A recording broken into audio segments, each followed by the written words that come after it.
You want to know what you need to bring to take care of those small scrapes and blisters when you're on the trail? I'm going to tell you.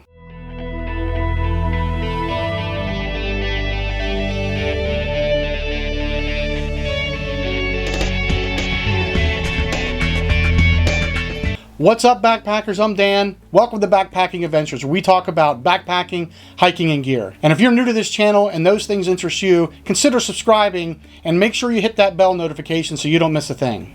Today, we're going to talk about first aid kits. Now, when you're on the trail, the single main issue you're going to be dealing with the most is blisters. The next thing is bug bites such as mosquitoes, and you may also get small scrapes and scratches that you have to contend with. You may think you need to buy one of those big survival first aid kits that have 100 bandages and gauze bandages, sutures, and everything else, but you don't. You're not going into a war zone, and the most common things that you're going to have to deal with are blisters and small scrapes. So having a big, complicated first aid kit is not going to make a difference anyway. I'm not saying that you don't need much first aid items. I'm just saying you don't need a large quantity of the same thing like 100 Band-Aids. In my beginner mistakes and how to avoid them video of this series, I talk about knowing your gear before you use it. The same goes for first aid. Make sure you know what's in your kit, how to use it before you actually need it. For a weekend trip, how many Band-Aids do you think you're going to need? Probably not that much. I actually prefer to make my own first aid kit. That way, I know I get the essentials that I'm going to need. You also don't need a fancy storage kit. All you need is a simple Ziploc bag. Alright, so here's what you're going to need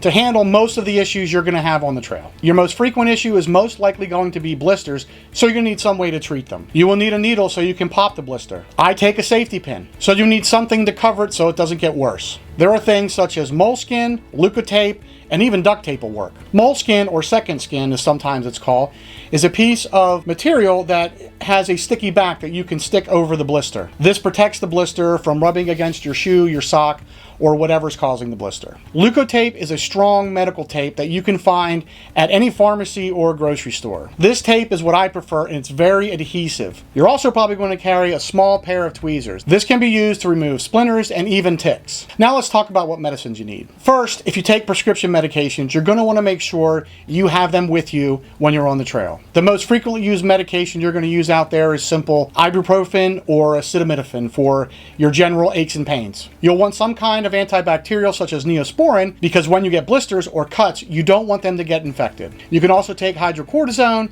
to deal with itching, bug bites, poison ivy, and so forth. If you're thinking you're going to need some kind of ace bandage, just keep in mind that you can use a t-shirt or other material you probably already have with you to make a sling or a bandage, and you could also use trekking poles or sticks as splints. That is all you really need to cover you for most of the issues you're going to experience on the trail. At the end of the day, you can put in whatever you want in your first aid kit. Just be smart about it.